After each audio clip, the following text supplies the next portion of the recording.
Well, good afternoon, good morning, or good evening, depending on where you are in this world, and welcome to today's webinar. I'm Charlene O'Hanlon. I'm the moderator for today's event, and I welcome you. Today's event is going to be a really good one. We have first of all, we have cameras, which is not something we always do, but we have a great topic on tap and a great speaker. But before we get started, I would like to go over just a few housekeeping items. First of all, today's event is being recorded, so if you miss any or all of the event, you will be receiving a link in an email post-event that you can access the webinar on demand.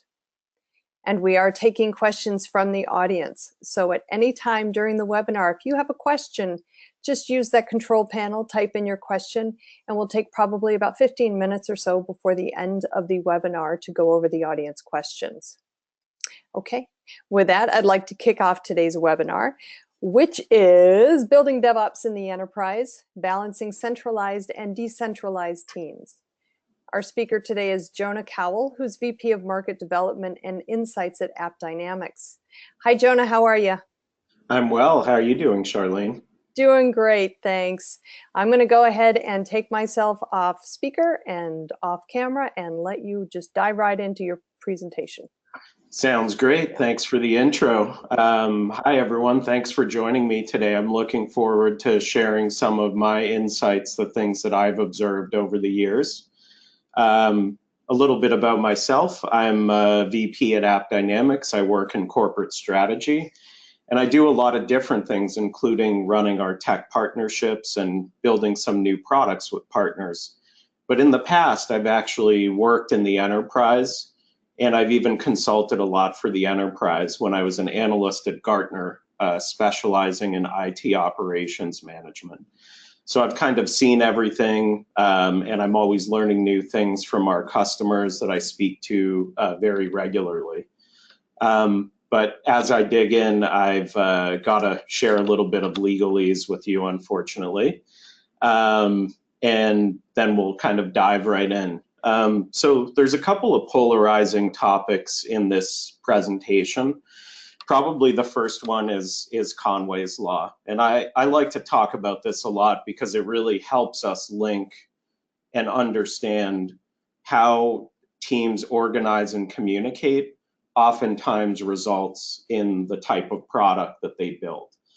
And you can see this time and time again. I've got great examples of this in organizations that I've worked in, where you really can see the seams of the teams and how people talk about things together, and how it results in terms of usability, user interface, system design, and architecture. So Conway really coined this back in the 60s, before our time, at least most of us. And what we ended up doing is, because we built these organizations with silos, they oftentimes kind of look like this. This is a very traditional enterprise organization. And there's a lot of empire building and politics that happen here, because as a leader, you want to protect your people, you want to build your team, you want to create something that's meaningful, but oftentimes we lose sight of the fact that all of us need to work together coherently in order to deliver something to the customer. So you end up seeing a lot of these organizations. I've worked in many different operations teams and been senior management in many of these organizations myself. And there's definitely a lot of strong personalities and differences that happen here. So oftentimes what happens first, and I hate to say this, but development kind of adopted things more quickly than operations did, is you started to see more product aligned teams. So we went from having some silos in development, in engineering, to working more product oriented and being more business aligned. And oftentimes you'll actually have business participants that work very closely with the developers. And this kind of started the move towards agile development in many ways when we had this change occurring. But at the same time, the operations teams didn't really move as quickly. And in many of the organizations that I talk to regularly, we still see these silos very prevalent. One of the things that sort of happened later in the evolution was the creation of a shared application support team. Even though it is a silo, they often are much more closely aligned with their development counterparts. And oftentimes you actually see the start of DevOps happening between that app support silo and development teams where they're working closely with them. So we still see that a lot. But Dev has traditionally moved faster to be becoming business aligned. And sort of what happened because of these silos in the enterprises, we ended up kind of creating natural boundaries between our teams. And you can see them when there's a lot of kind of teams that don't necessarily work together, whether you're building a new functionality on an app or mobile site and it needs certain changes done maybe on the database or on the middleware somewhere, some new APIs created on the app, maybe some new zones created in the network or the firewall. You can kind of see the challenges all the time in these silos. And because of these silos and the structure, we ended up actually having teams build big monolithic components. So if I'm running the database team, my goal to be most efficient would be to build a database that I can manage at scale and share it across a bunch of applications. The problem is that we ended up creating really tightly coupled architectures where the DBA might make a change, and then all of a sudden we have application issues happening that maybe weren't anticipated, or there were new dependencies created later down the line. So the idea here is that I want to centralize my control, but this sacrifices autonomy, it sacrifices flexibility, and it creates a lot of silos. In the case of tooling, if I'm running the database team, I'm focused on what my team needs to do their job, not really looking more broadly at, oh, well, developers are working with us, ops people are working with us, how do we work together maybe and provide a better solution than just what I need for my team to do my job. So this is kind of what we ended up with in the enterprise, is a lot of these tightly coupled applications. And changing that is a big cultural change. It's a big shift. So what happened was about 5 or 6 years ago at Gartner, they came up with another really polarizing concept, and that's called bimodal IT. If you Google this, you will find lots of battles between people that maybe agree or disagree or whatnot. But the idea behind this, and the reason that it was introduced by Gartner, is it was a stepping stone. How do I go from the siloed monolithic organization running and building siloed monolithic applications into something that's agile and flexible? And so the idea here is that we would take some of our team and focus it on the traditional, maybe legacy, if you want to call them that, applications that we've been running. We know how they work. They generally are very painful to update and upgrade and manage. But at the same time, we need this new innovative exploratory piece, which is known as Mode 2. So if I'm experimenting maybe with a new virtual reality application or something like that, we don't know whether it's going to be feasible or usable. And I am actually a big fan of the VR because I've got my Oculus here. So anyways, the point is that if you're testing something out and you don't know whether it's going to be a core part of your business, Mode 2 is a great way to explore that to see if it's going to be feasible. And so some of the patterns kind of emerge between these two things and these two teams, but it also creates some cultural challenges because the Mode 2 guys get all the cool things and they play with the latest and greatest, and the Mode 1 guys are oftentimes sort of stuck in the past or maybe dealing with a lot of decisions that had been made in the past that have become core to running the business. And so some of the main goals that these two different teams go after are quite different from one another. And a lot of times they actually conflict. So if we look at a few of these things, Mode 1, it's all about repeatable, reliable, linear, well understood, process driven. These are all things that many of us are used to in our work culture, but in many ways, the whole purpose of DevOps and moving to Agile and changing things is about really embracing this mode too. How do I become customer aligned? How do I move quickly? How do I iterate and experiment much more quickly? How do I try out new technologies, new vendors, find a different level of talent that can think this way? These are some of the big differences between mode 1 and mode 2. And then similarly, when you apply this to system design, the same types of things come out.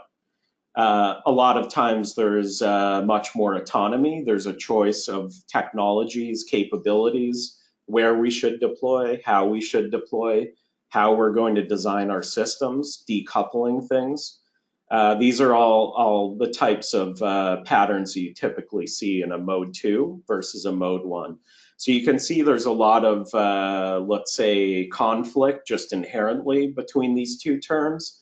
And that's really why it's such a polarizing topic. And in many ways, when you look at the patterns of Agile and DevOps, it's really about changing the entire organization, changing the culture. But if you create these two pieces, then you oftentimes have some conflict, some differences. If I look at something like IDLE, that's a very structured philosophy, it's extremely different than being able to deploy as soon as you check in code and release continuously. So there's really no good option for this, but I kind of want to lay out a couple of organizational concepts as to how people are doing this type of thing today. So if you take a look at bimodal, oftentimes it's sort of a mix between both organizational models. And so you end up building either a more aligned to development or even aligned to a different senior leader, these DevOps teams where teams are actually working together and cross-functional. Now the challenge is, because we have all of this mode 1 and infrastructure that we may be running ourselves, we still need some of the traditional organizations that exist.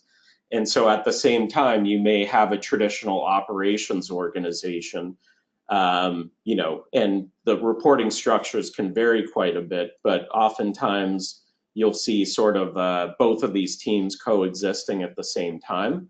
And it raises a lot of questions, like if we decide to adopt public cloud, how are we going to deal with it? How is the traditional operations team going to be involved in that? And these are some of the challenges and questions that arise from this. So to those of you out there, I did want to bring up the first poll. And you can vote from within your GoToMeeting, and Charlene will coach us through that. Thank you. Okay, yeah, I just threw it up on the screen there. So the first polling question, this is the first of 4 polling questions.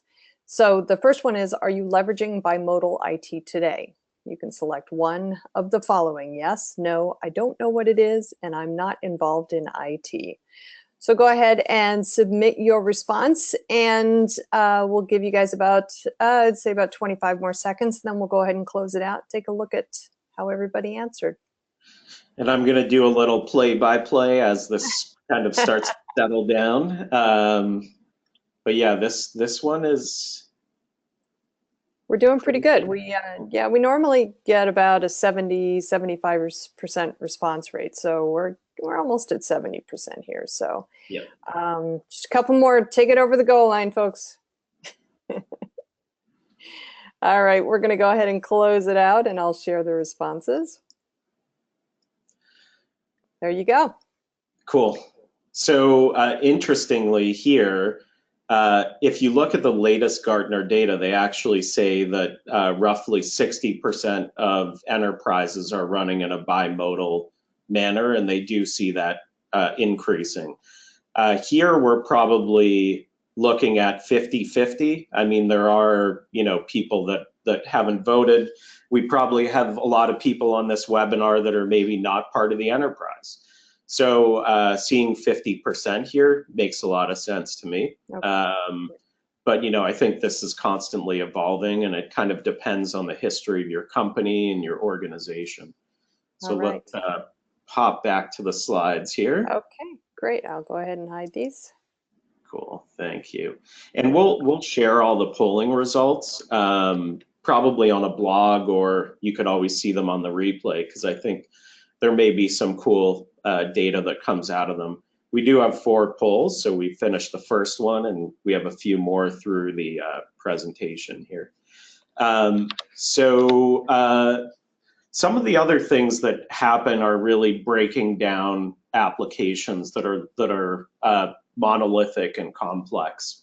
And so when you look at the traditional kind of 3-tier front end, middle tier, back end database, they're very tightly coupled, as we can see here. They're stacked together.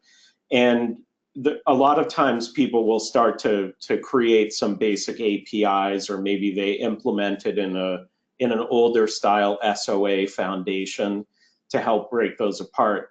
But a lot of times these macro services end up becoming big chunks of the application that are exposed via an API, but they're very tightly coupled. And so most organizations start moving, they call it microservices, but in reality, they actually move to mini services.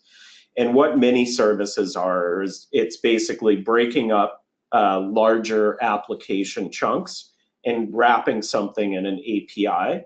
And it doesn't necessarily mean that you've moved the data local with the service. So you may end up with a big Oracle database or some other traditional database where all of these services are interacting with that central repository.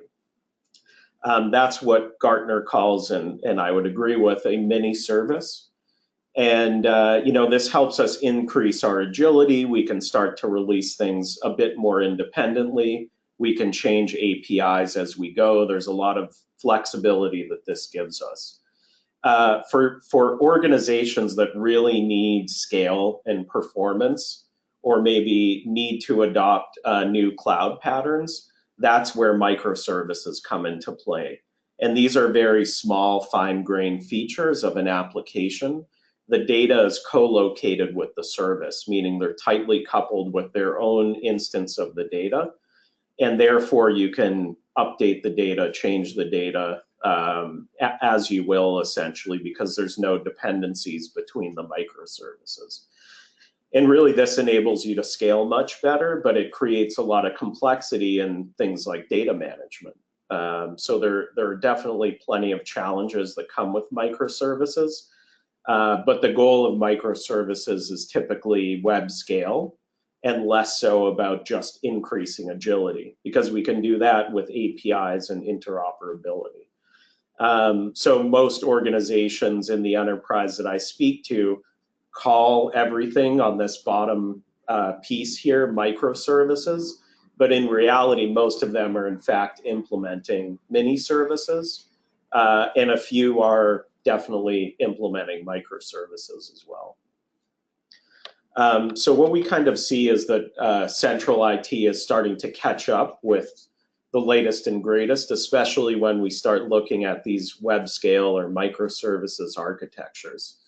And so the evolution of this and what we kind of see in, I would say, leading organizations in general is a bit of a different type of organizational structure. And what you see here is kind of the evolution of that IT operations team.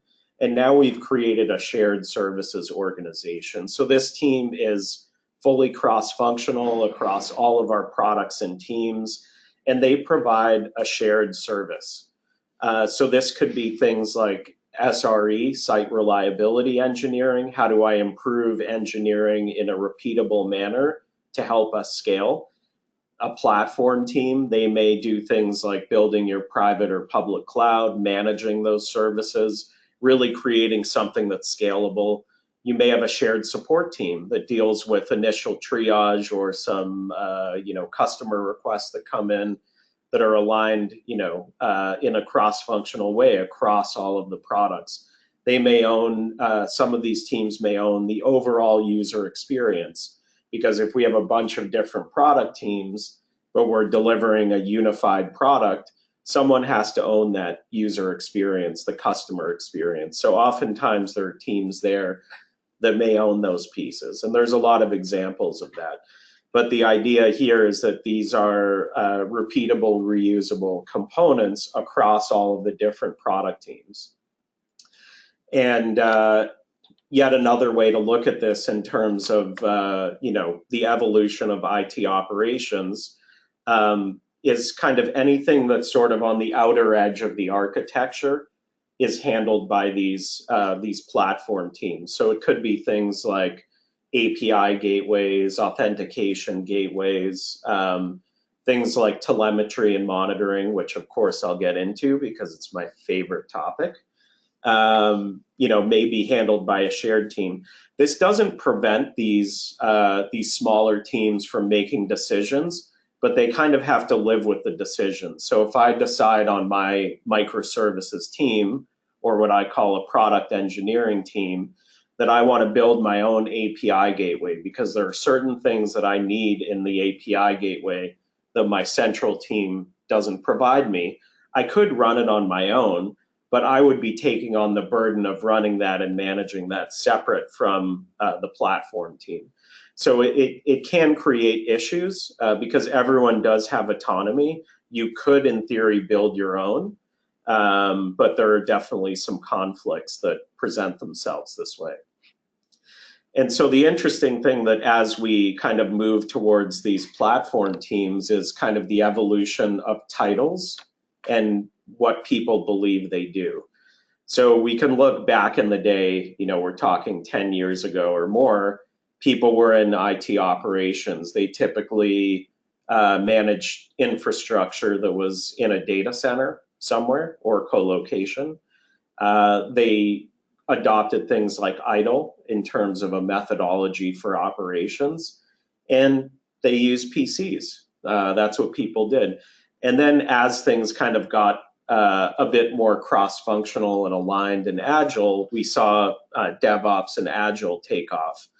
And people were much more focused on the application than on the infrastructure that it ran on, operated in a very agile manner, and typically used a Mac or something like that.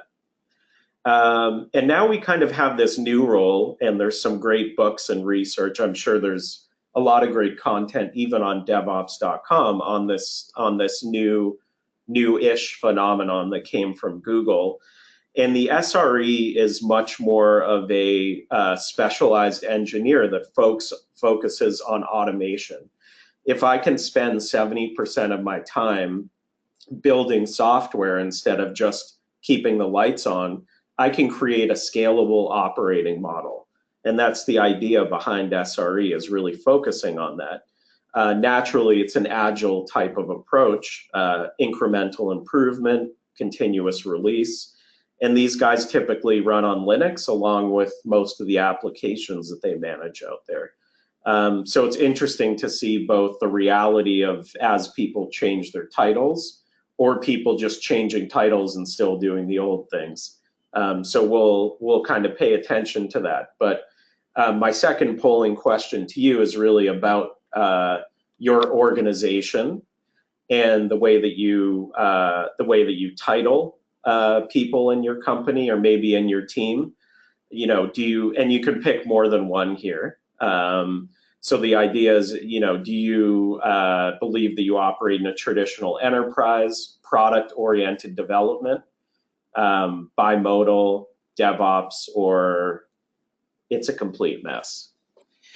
So we'll give you guys a little bit here to answer this one.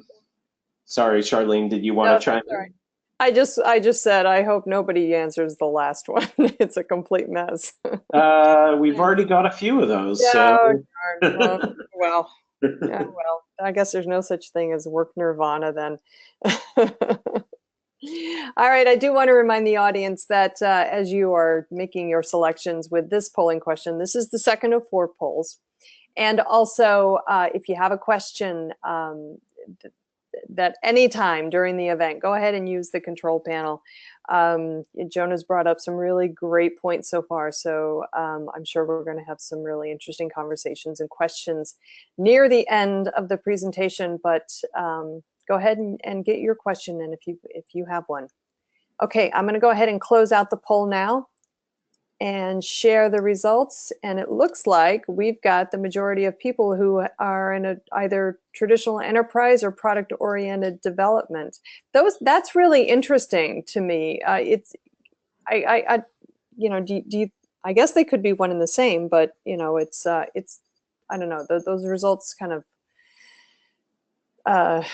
I don't know if they jive with what you've seen and you've heard in the wild, if well. Yeah, definitely. I mean, I would say that there's still a lot of change occurring and people are shifting between teams. So we definitely see a lot of traditional enterprises in my conversation, but at the same time, people are really trying to move to more agile, more continuous release type processes. And that really requires a different skill set, a different culture. So I'm not too surprised by this. The one thing that did surprise me was how many people are dealing with a complete mess. But, yes, I'm very sorry for those people. Well, hopefully they're in evolution and not in just despair. Yeah. Great. Well, I'm going to go ahead and hide these results and let you forge forward. Okay. Definitely. Thank you. So I did want to touch a little bit on tools because it's one of my favorite topics, and I work for a company that sells tools, but I'm definitely not going to make it too pitchy. Just kind of reiterating Conway's law, because of these silos and these different teams, the tools also follow those silos. And so the things that we end up dealing with because of this issue is that there's a lot of finger pointing that happens. I may have data that the other team doesn't have, and I'm making my own decisions based on that data. So you end up with a bunch of challenges, but there are good reasons why people buy these tools. Now, the enterprise in general would like to get the big picture so that they can show to their senior leaders, this is what I'm doing. These are my metrics. This is how my organization is performing. But because they need that bigger picture view, they're more complex to stand up because they're bigger to bite off and implement. And they require a lot of different technologies. If you look across all of these teams in a large enterprise, there's one of everything. And we would have to support all of those. It's a big challenge.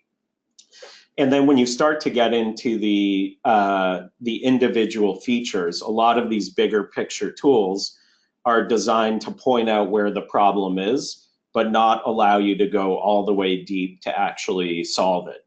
And the reason why is because when you look at these silos, like let's say I were looking at an end-to-end view of an application, and I determined that there was a piece of it that was running slowly, am I going to have all of the tooling to, let's say, go down to the network level and do the analysis that you need specifically?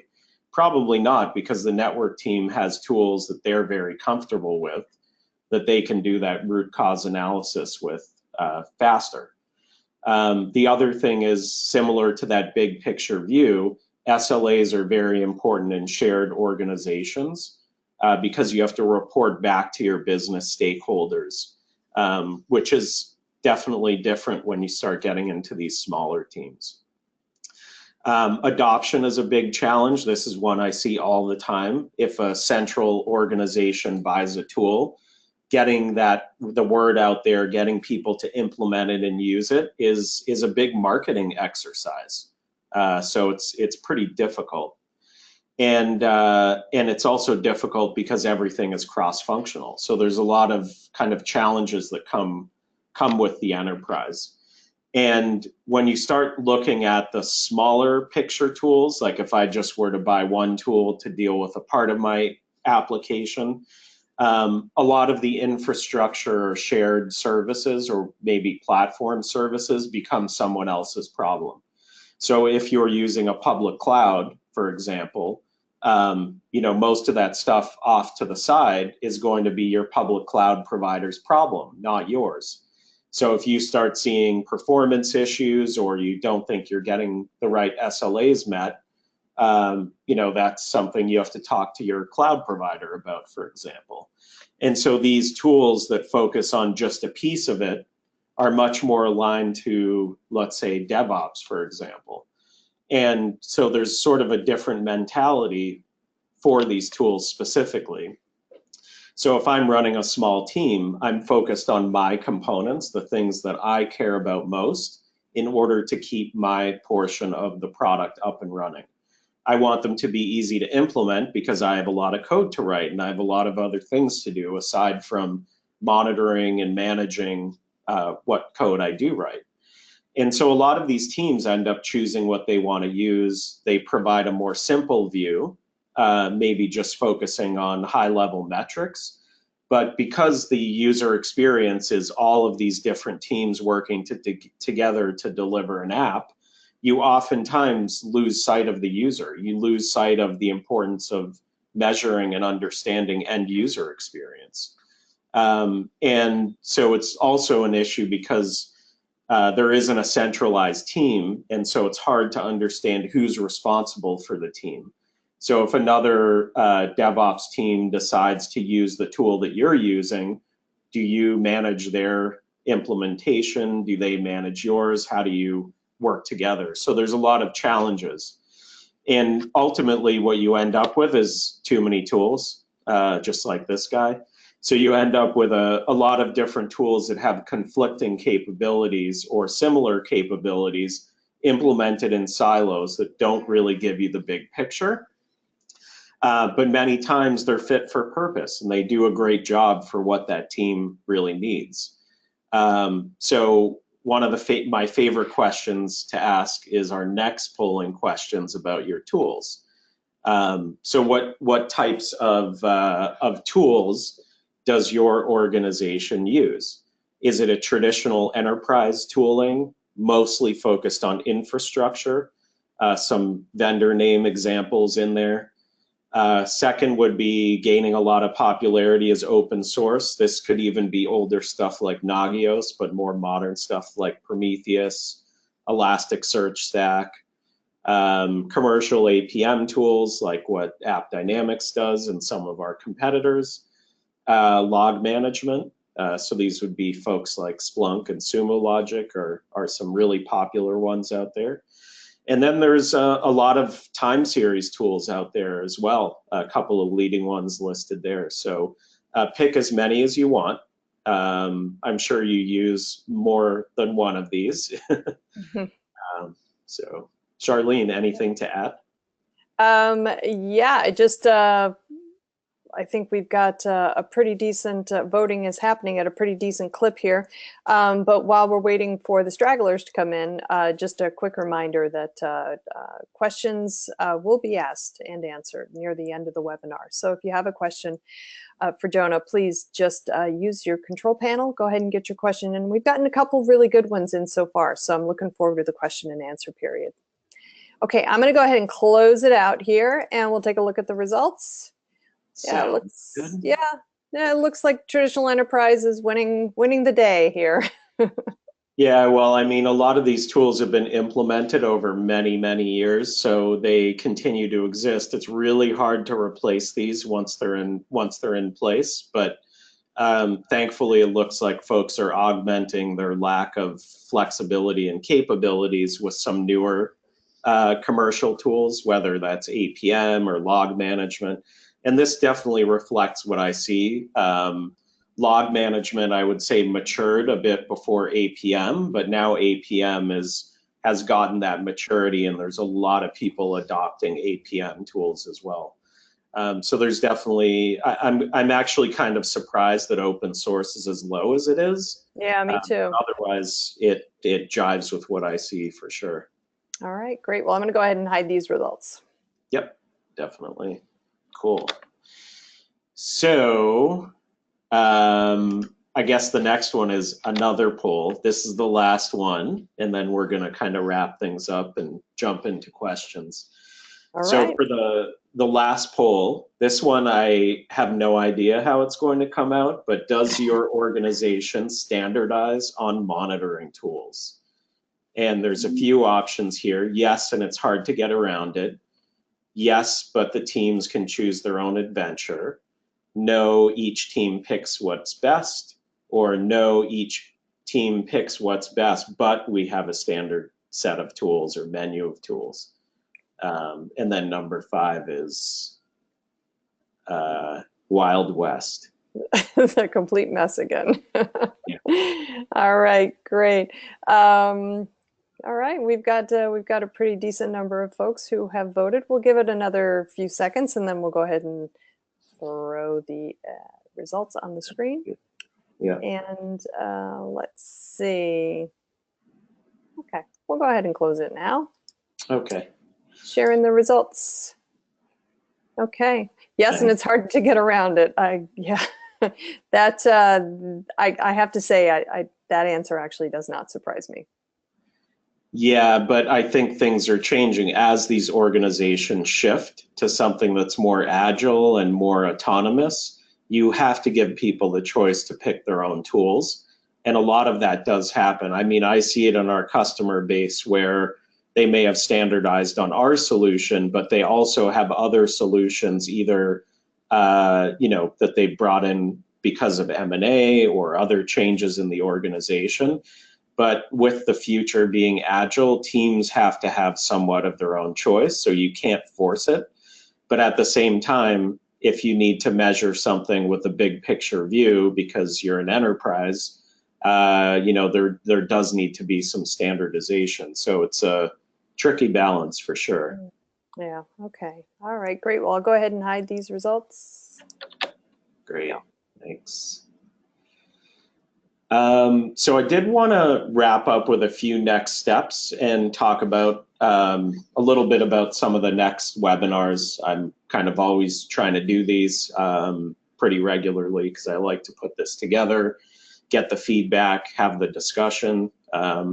So some of the next steps for kind of both of these two modes of IT, let's say, centralized teams should start working together to build the right menu of services. If you're offering a lot of these legacy tools that don't meet the needs of today's agile organizations, you need to change, and you need to change the menu of tools that you offer. And oftentimes that may mean augmenting or replacing some of the existing tools that you have on your menu. And make sure that they serve both types of groups, meaning traditional enterprise and, of course, these agile teams that maybe are building microservices architectures, for example. If you don't let these teams evolve, they're oftentimes going to kind of go off and do their own, run their own projects, implement their own tools. Because of SaaS making everything so easy, it's going to happen. So you might as well facilitate it because the fragmentation is a big challenge. And really understanding the balance between what needs to be centralized and decentralized is a challenge because you're going to have to coordinate war rooms and issues that span these teams. And so that's the big challenge is really balancing centralized and decentralized. So on the product engineering team side, it's the same type of thing where providing that feedback to your central teams and having regular touch base to make sure that their strategy aligns with where you want them to go is key. And even though you may want your own views, it is important to also look at the bigger picture and be customer aligned because ultimately you all have the same customer. So working together is key. And this really requires a lot of different thinking and really building a strategy of where your team is going as part of the bigger picture. So I did want to touch on, we do run webinars pretty regularly. I try to kind of do one a quarter or so. One of the things that I wanted to focus on next, and I've been doing quite a bit of research in this space, is really understanding how to gather and share and decide on what KPIs and metrics are key. As we know in DevOps, it's all about continuous improvement. And if you don't measure and improve and standardize on what you're measuring and what is important, it's a big challenge. So I'm looking forward to putting this together over the next few months and doing another webinar on this topic. And with that, I'm going to open it up for questions. All right, great. As I said, we have gotten a couple really good questions in so far, but there is time. If you do have a question for Jonah, just go ahead and use that control panel, get your question in, and hopefully we'll have enough time before the end of the presentation to go through all those questions. Our first question is from Shri Krishna, and I apologize if I misspelled the name, or mispronounced, I should say. What is the general approach for DevOps? Teams should first become agile and then operation teams join the dev team to become DevOps? Is that the idea? Usually the thing that I've seen in the past is most teams will start to implement like a continuous integration first, meaning how do I improve the quality? How do I iterate more quickly just in my development process? And then you may see them start to adopt things like either continuous release or trying to do things even faster than CI. And so it becomes very dev-centric. But as soon as you start incorporating the release and trying to make things happen faster to production, it's almost a natural extension that you're going to bring that operations team in order to do that and work coherently together. So a lot of times that first step of actually working with operations is sometimes borrowing someone that you work closely with, maybe in the application support team that's doing your releases, bring them over, start to work closely with them as an embedded member, and that's how you can kind of foster that relationship and start going down that path. That's what I've seen work well in the past. All right, great. Next question is from Scott. Can APM tools facilitate monitoring orchestrated container environments such as Kubernetes or Docker? Yeah, definitely. I mean, I would say that there's a lot of specialized commercial tools and obviously great open source tools that can do that. But the challenge is they tend to stop at the container. So you end up getting a real infrastructure-centric view of containers, orchestration, and typically cloud infrastructure. So with APM, they may not be as good at the bottom part of the monitoring, but they do it good enough. And really focusing on user experience and performance at that level is going to be a better key performance indicator that you may have a problem below the application layer. So the short answer is yes, but there are probably better tools that do it individually without the app layer. All right, great. Our next question is from Sagar, I believe, S-A-G-A-R, thank you. I am starting to see the DevOps Coach role become more popular. Have you seen it, and what does that role mean to you? Yeah, so I mean, I would say that it started out in the terminology that I heard earliest would be Agile Coach, and these were actually people that coach people through Agile transformation. And so I think those folks have just kind of taken their skills and moved them over to the bigger problem, which is DevOps versus just dev. So I think that that is, you know, definitely a natural evolution, and I think it's mostly the same as an Agile coach, but I haven't seen the detailed description of what they do, so not sure. All right then. Okay, next question. How should we go about consolidating tools? Yeah, I used to do a lot of this at Gartner and really facilitating folks to, you know, the steps that I would outline are, the first thing you have to do is document what you have. What are all the tools? Who's the owner? Who's the SME that may use it? And really building that plan of what you have today. And then at the same time, you would build an end state of this is what we would like to do. There are some things that we don't have today that we want to have at the end. And then there are some things we have today that we want to get rid of. And there could be reasons like cost or complexity that you want to get rid of them. And then you would essentially build an architecture plan, the same way you would do with an application or anything else, how we get from here to there. And it could be, let's bring in a couple of these tools earlier. Let's see what we can replace, decommission, or change out. A lot of times, big infrastructure change, like maybe you're moving to the cloud or getting rid of a data center. These are great opportunities for you to make some of these architecture changes in your whole tooling as you're going through that process. So those are some recommendations that I would give you there. Okay. All right, great. Here's a really interesting question. It speaks to the bimodal. Doesn't bimodal create rifts in the cultural fabric of the organization? Yeah, usually you end up with a bit of the haves and have-nots because part of it is those mode 1 teams that are operating what I would say is more legacy traditional environments. They're being squeezed, so their budgets are always the same or a little bit smaller. It's tougher and tougher to get things done because you want to invest in mode 2. These are the experiments, the things where our business is going.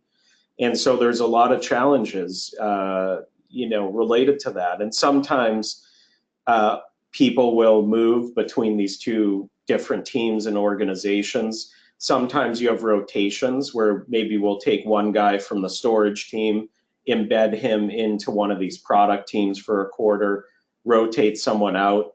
So this allows them to kind of be more embedded and try to incorporate the cultures. But you do end up with a lot of issues with bimodal, and that's one of the biggest problems is the cultural issue. So. Right. Yeah. Okay. And hence all the arguments that you see online, right? Oh yeah, definitely. Yeah. All right. Great. Our next question: if you have a distributed data store, how do you keep that in sync, and how do you recover from data loss? Yeah, this is a big challenge, and when you saw the first microservices architectures at Netflix, this was a major issue. So most of the time, organizations will build a messaging platform underneath the data platform, and basically, when you update your data store, you also pop a message onto the queue, which then gets picked up by other application components to update their copies of the data. So the challenge is, what if it's out of sync or a bunch of messages go on and get picked up that shouldn't have been? Or how do I replay transactions? These are all major issues in microservices architectures. And frankly, there aren't a lot of great solutions to it. It's really how do you restore, how do you play back transactions? But that is, in fact, what you have to do when you're really running a microservices architecture is reducing the coupling between the data store and the application across the different services. That is technically the definition of microservices architecture is building it that way. Otherwise, you're going to end up with cascading failures. Your database goes down, your UI doesn't work. If your database goes down just for your just for a part of your application, like let's say a user profile, the rest of the website might work, but you couldn't update your user profile, for example. So that's, part of the reason why we decouple things. Okay, great. Quick time check. We're about 12 minutes to the top. Nope, make that 11 minutes to the top of the hour. We have time for a couple more questions. If you do have a question, it's not too late. Go ahead and use that control panel and get your question in. Next question is from Dan. Is there a good approach to sharing information between tools in silos to unsilo them? That's an interesting one. It's a stumper. Sharing information between tools. So anytime you kind of try to take data from one tool and put it into another tool, it oftentimes loses context. So I have this discussion a lot where people want to take all of their metrics from an APM tool like AppDynamics and stick it into a metric system like, let's say, Prometheus, for example. And then I could graph all the data. But the problem is when you look at the detailed data that you get inside an APM tool, whether it's topology, transaction tracking, log data, diagnostic data, stack traces, all of the different types of data that we collect, that data is all of a sudden going to be decoupled from where it came from. So as soon as you take data and move it into another tool, it loses most of its context. So really looking at something like a metric, which is just a number, doesn't have that much meaning unless you can understand, who performed the transaction, when it occurred, who the user was, all of the other kind of metadata. So the challenge there is, trying to integrate this stuff is it never really works out well. It becomes a big BI type project where you're building ETL to try to merge the data together. And then ultimately, at the end of the day, you end up with something that's far less usable. So that's, what I've seen in the past and what I continue to see in the future. Okay, great. Our next question is from Sushil. Should we go for container-based deployment over, sorry, should we go for container-based deployment over Chef or any other configuration management tools for monolith or legacy applications? Yeah, so I would say that it really depends on what your goals are. Deciding whether you're going to deploy an application on a container or a VM really depends on the type of agility and how the application is constructed. So taking something that's like a legacy application that runs on maybe a VMware virtual machine and putting it into a Docker container probably isn't going to give you much beyond saving you money in your VMware bill.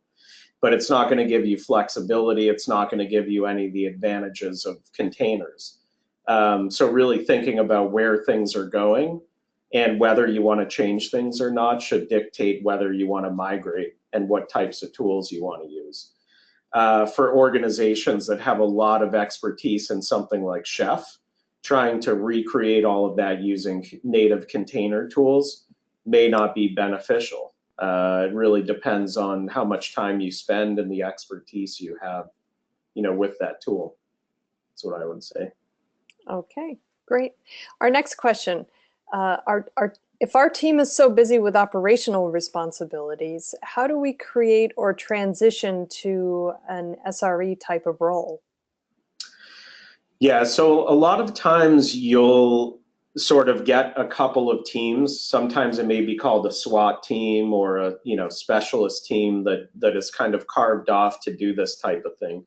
Maybe you have a big organization where you can take a couple of really talented engineers that maybe are getting sick of what they're doing and need a new challenge and say, we want you to automate a lot of the work that we do. And the goal is you can easily kind of justify this in terms of an ROI. If we have 15 people just doing traditional operations to keep the lights on, and we can take 2 people in over 6 to 12 months, we can make it so that we can move more teams, more people into a development type of role.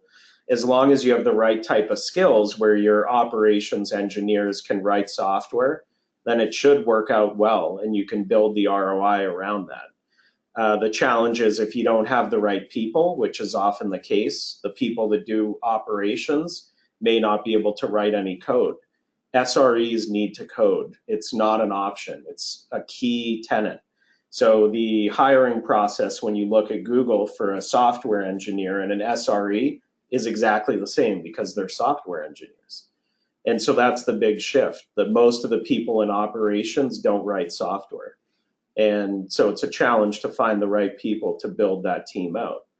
And I think that's probably the biggest barrier to entry. All right, that makes sense.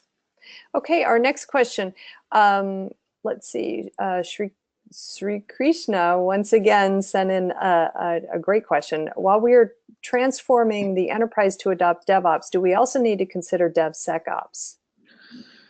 Yeah, it's an interesting one. I mean, I can tell you that from the past, I always imagine having a background in security actually as well. I always imagined that operations and security would work more closely together, but it's a pretty big silo in most organizations.